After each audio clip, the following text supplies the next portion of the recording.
SM Rashid की अदबी दुनिया में हम पेश करने जा रहे हैं आपका पसंदीदा कॉलम। जी हाँ, लंदन डायरी। आज इतवार का दिन है और हर इतवार के दिन आप बेसब्री से इंतज़ार करते हैं लंदन डायरी का। इसे कॉलम निगार है फ़हीम अक्सर, लंदन, बरतानिया। आज का उन्वान उन्होंने दिया, मैंने सफ़र में ज़िंदगी पाया है। 3 महीने कबल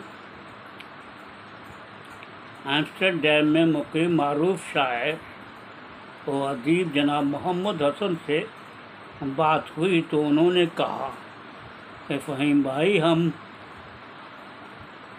बार्सिलोना जाने के प्रोग्राम बना रहे हैं, क्या आप भी चलेंगे? नेकी और पूछ मैंने भी फ़ौरन हामी भर ली और दफ्तर में हॉलीडे के लिए दरख्वास्त डाल दी। ताहम भाई मोहम्मद हसन कभी हाँ और कभी ना में उनके अटके हुए थे। दरअसल उन्हें होटल की बुकिंग में दुश्वारी हो रही थी और मैं भी मोहम्मद हसन की वजह से अपनी बुकिंग नहीं कर पा रहा था। खैर, जून के शुरुआत में हमने किसी तरह बुकिंग की और इस बात होटल की बजाय हमने एयरबीएनबी में बुकिंग की। एयरबीएनबी दरअसल मेरा तजुर्बा था, क्योंकि इससे कबल मैंने हमेशा होटल में ही क़याम किया था।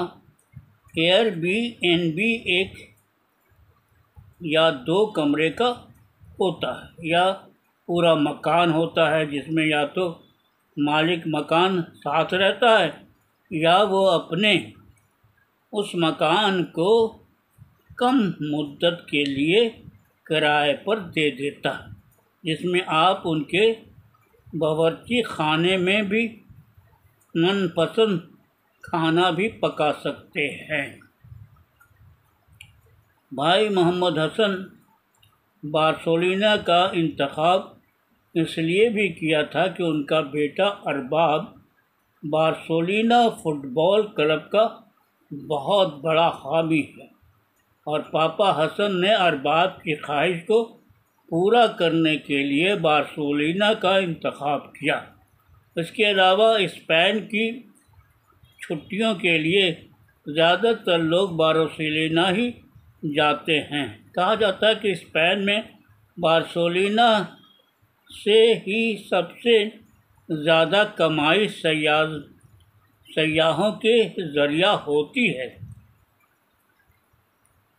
जुमेरात 5 अगस्त को जब हिंदुस्तानी आज़ादी का 15 अगस्त को जब हिंदुस्तानी आज़ादी का जश्न मना रहे थे और पाकिस्तानी 14 अगस्त को आज़ादी का जश्न मनाकर आराम कर रहे थे, तो हम भी उसी दिन सुबह 6 बजे घर से निकलकर पास ही बस पर सवार होकर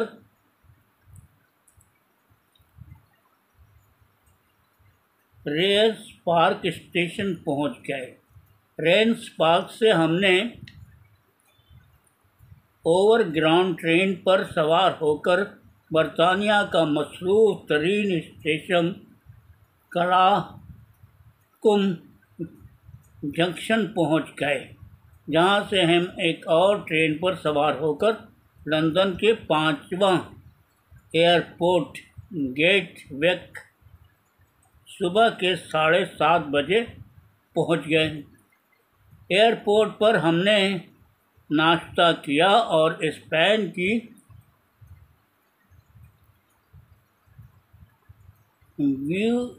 व्यूलिंग जहाज़ पर सवार होकर स्पेन के मारूफ शहर बार्सिलोना रवाना हो गए। लगभग 2 घंटे 10 मिनट के सफ़र के बाद बखैरियत से हमारा जहाज़ बार्सिलोना उतर गया। जहाज़ से बाहर निकलते ही तेज़ कदमी से हम पासपोर्ट कंट्रोल की तरफ बढ़ने लगे, लेकिन लंबी कतार देखकर हमारे होश उड़ गए। दरअसल उसकी एक वजह बरतानिया का ब्रैकेट से बाहर होना है, जिसका एक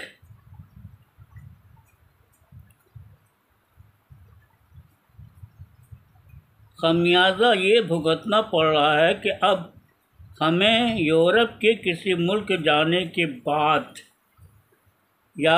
बाद पासपोर्ट कंट्रोल पर लंबी कतार में घंटों खड़े होकर बाहर निकलना पड़ता। खैर, पासपोर्ट कंट्रोल पर कस्टम पुलिस ने स्टाम्प लगाया और हम तेज़ कदमी से बाहर निकल गए। बाहर निकलकर जैसे ही भाई मोहम्मद हसन को फ़ोन लगाया, वो हमारे पीछे ही थे। वो और उनकी बेगम और बेटे के हमराह हम एयरबीएनबी की जानिब चल दिए। इससे कबल हमने 20 घंटे का ट्रेन पास भी ख़रीदा। 120 घंटे का ट्रेन पास भी ख़रीदा, जिसके लिए हमें 40 यूरो अदा करने पड़े। बार्सिलोना स्पेन का दूसरा सबसे बड़ा शहर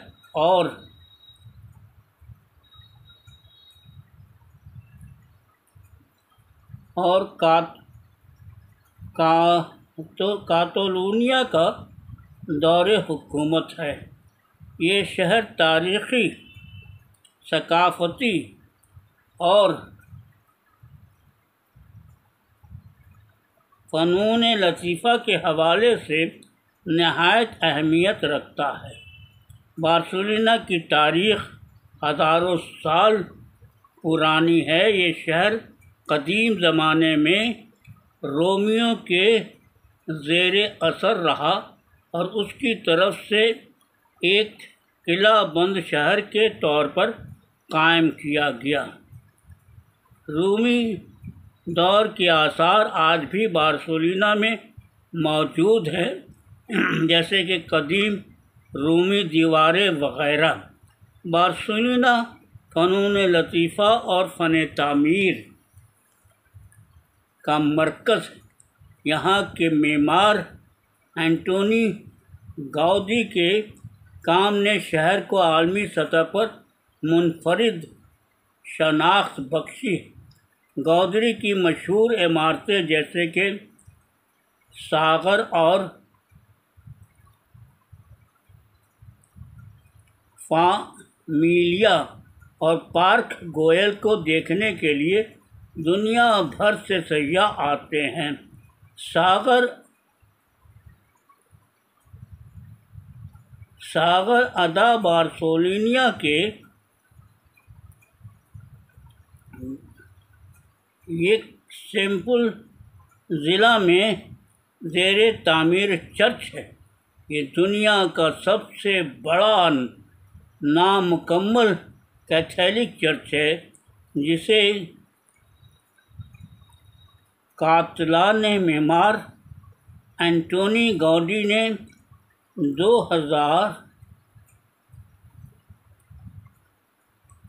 1926 से 1952 के दौरान डिज़ाइन किया था। 1984 में यूनेस्को के आलमी सकाफ़ती वर्षे में शामिल किया गया।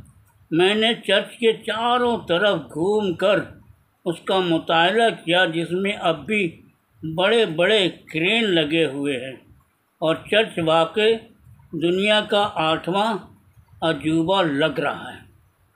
बार्सिलोना का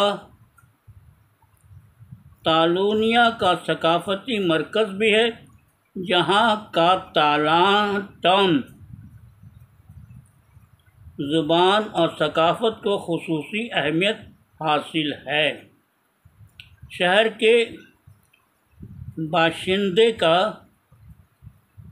तालान सकाफ़त ज़बान और ख़ुद मुख्तारी पर फ़ख्र करते हैं, और ये ज़ेरे असर कातालान कौम परस्ती के मुज़ाहरों का मरकज़ रहता है। इसके अलावा दुनिया का मारूफ बार्सिलोना फ़ुटबॉल के हवाले से भी मशहूर है, जहाँ का फ़ुटबॉल क्लब FC बार्सिलोना दुनिया के मशहूर तरीन और कामयाब तरीन क्लबों में शुमार होता है। बार्सिलोना की तारीख़, सकाफ़ती और इक़्तिसादी अहमियत ने इसे एक आलमी शहर के तौर पर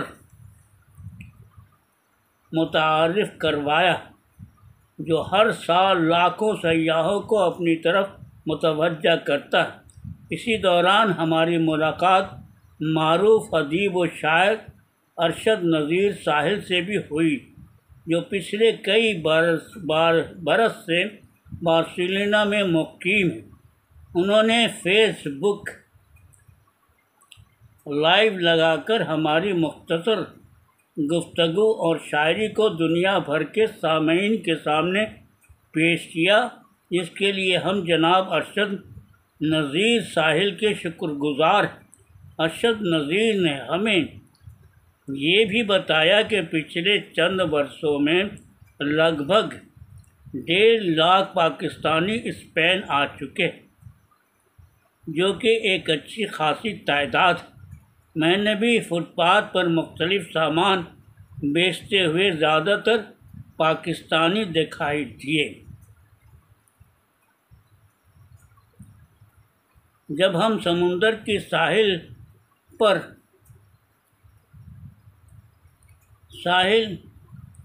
प्लाज़ा पर गए तो वहाँ हमने सामान फरोख्त करते हुए पाकिस्तानियों और हिंदुस्तानियों से बात की, तो उन्होंने मुझे बताया कि वो सारे पाकिस्तान से अफ़गानिस्तान, ईरान, तुर्की, फिर यूनान,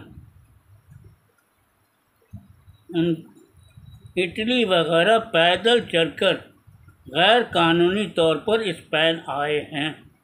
इस तरह अफ्रीकी भी मराकश से गैर कानूनी तौर पर स्पेन आए हैं, जिससे मुझे अंदाज़ा हुआ कि यूरोप आने के लिए दुनिया के तीसरे ममालिक के लोग क्या क्या अज़ियतें सहते हैं। तो दोस्तों, अभी आप इसम राशिद के तभी दुनिया में अपना पसंदीदा कॉलम, जी हाँ, लंदन डायरी सुन रहे थे। आज चूँकि जन्माष्टमी है, इसलिए मेरे घर के नीचे ही मंदिर है, और इस मंदिर में तकरीबन 20-25 जो है वो पंडित अपने श्लोक पढ़ रहे थे, और उसकी आवाज़ें इतनी गूंज रही थी, इतनी शोर था, इतना हंगामा था कि उसमें किसी चीज़ को पढ़ना बहुत मुमकिन नहीं था। और मशरिक़ की जो छपाई है वो इतनी महीन होती है कि इस उम्र में इसे पढ़ना बहुत मुश्किल काम होता है, और ख़ासकर रात के वक्त में। तो दोस्तों, हम फिर मिलते हैं आपके इसी प्रोग्राम में, जिसका नाम है इसम राशिद की अदबी दुनिया। आज का ये कॉलम कैसा लगा ज़रूर से ज़रूर लाइक करके, शेयर करके, कमेंट करके बताइएगा। तो याद दीजिए, हम फिर मिलते हैं आपके इसी प्रोग्राम में, जिसका नाम है इसम राशिद की अदबी दुनिया। अल्लाह हाफ़िज़।